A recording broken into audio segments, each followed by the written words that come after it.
We're here with Matt Whitaker. Matt, thanks for being here. What have you been up to? Well, after I was Attorney General, I took a few months off and relaxed, but now I'm kind of back in the private sector. I've announced some affiliations. One is with a public affairs group called Axiom Strategies or Clout Public Affairs, and then I also am affiliated with a law firm, and through that law firm, I just picked up a new outside general counsel job with PCmatic, and I'm excited to help them, in the cybersecurity space. It's an area that as Attorney General, I spent a lot of time focused on and I care a lot about, and I think I can help the company, with their business-related legal issues. So when you look at the issue of cybersecurity and we're staring down the new election cycle, can Americans be comforted to know that their democratic lowercase d institutions are better protected from cyber threats from the last cycle? Yeah, I think we're getting a lot better in those regards. So you have the hacking attempts, which are always going to be there. And it's one of the reasons why I think you hear the president and others talking about the need for a backup paper ballot. I know in my home state of Iowa, you fill out a paper ballot, feed it through the machine, it's then optically read.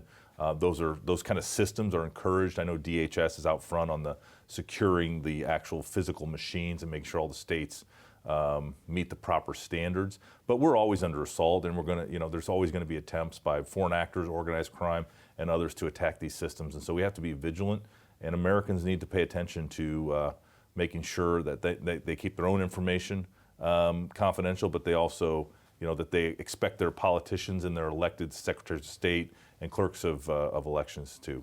When I was preparing for this interview, so much goes on to the issue of cybersecurity, and most recently with the two gun shooting massacres that occurred, one of the focal points and areas of consensus that there seems to be on is on the issue of information sharing between the public and the private sector, big tech companies meeting at the White House with White House representatives. From a cybersecurity threat, what role can the private sector and the public sector play in coming together to maybe prevent some of these bad actors from acting?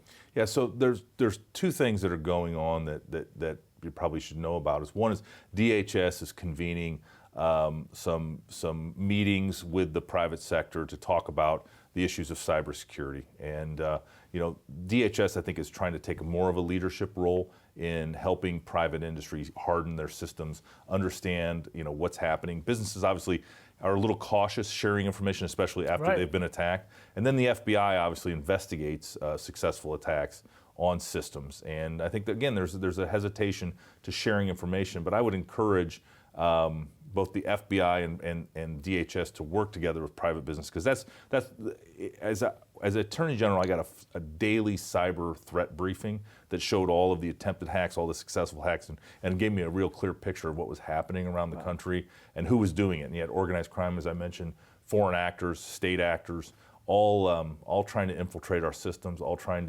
to not only extract data, but also just sit on these systems after they've infiltrated them, with not knowing exactly what they're going to do after they've found a way in. So, it's serious, but we need that public-private partnership. China and U.S. trade with China in particular. Fentanyl, I know you were a driving force behind that earlier on in the administration. The Chinese seemingly now giving mixed signals to put it mildly, on this particular issue. What is the end goal for the administration with regards to U.S.-China relations? Yeah, so I'm watching this situation very carefully, and the trade dispute seems to have spilled over into a lot of other areas. I went to China about a year ago as chief of staff for the Department of Justice, and what I saw was a country that was willing to talk about reducing fentanyl trafficking into the United States, to work on issues like scheduling as for criminal penalties in their own country so that fentanyl couldn't be produced as much as it was.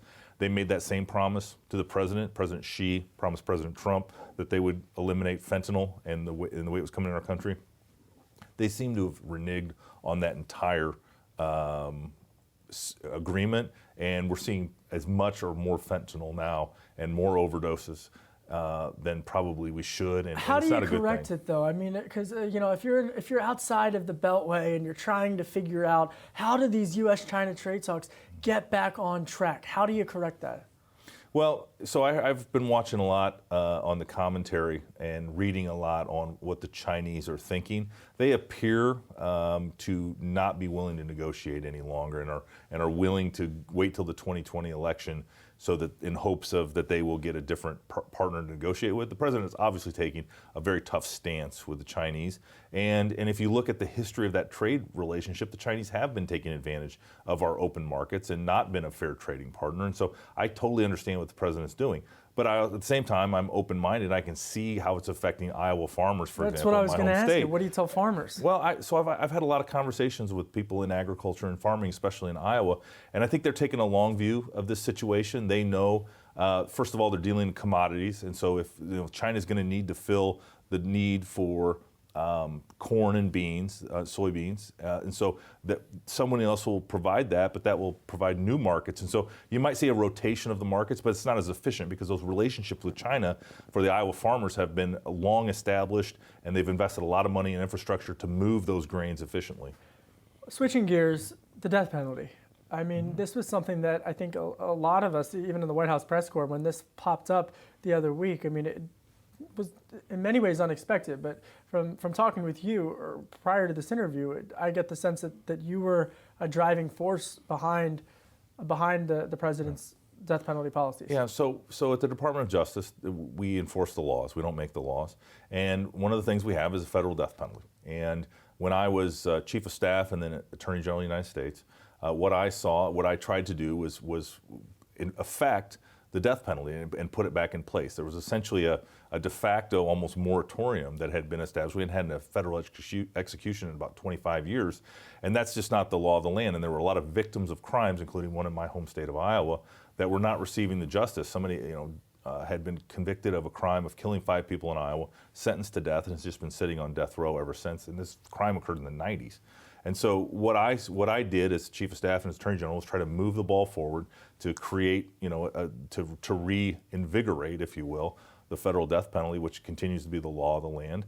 And I think both victims and defendants deserve, the swift justice that should be in place. I mean, those cases are litigated anyway forever.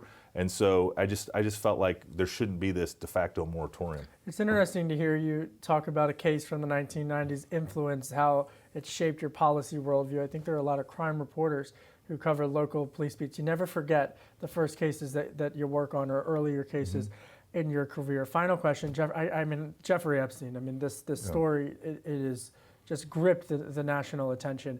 From your vantage point, what type of does there need to be an investigation into the circumstances surrounding Jeffrey Epstein's suicide, and what is the proper avenue for that investigation? Yeah, so as Attorney General, obviously I was in charge of all of DOJ, including the Bureau of Prisons, which this situation occurred in. And it seems like every day there are more questions than answers, and it's ever increasing. From where I sit, it looks like the Bureau of Prisons did not follow the protocols that were in place. And not only did not follow them, they just ignored them or otherwise really created an environment that allowed this to happen. I was very glad that Bill Barr both said the FBI was going to investigate, but more importantly, that the Inspector General, Michael Horowitz, and his group are going to investigate, because Horowitz can produce a public document that can be provided to Congress and to the American people to say this is what we found. And I hope that we get a blow-by-blow, minute-by-minute, full transparency report from Horowitz, and I hope we get it quickly, because there's too much suspicious surrounding this situation, and I hope we can get some real answers. Should the president have retweeted the Clinton conspiracy?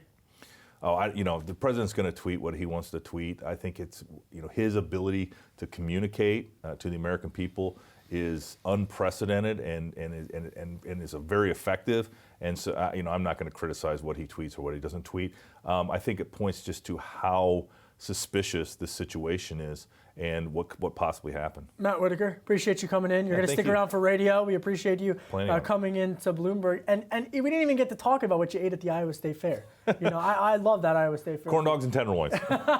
Back to you in New York.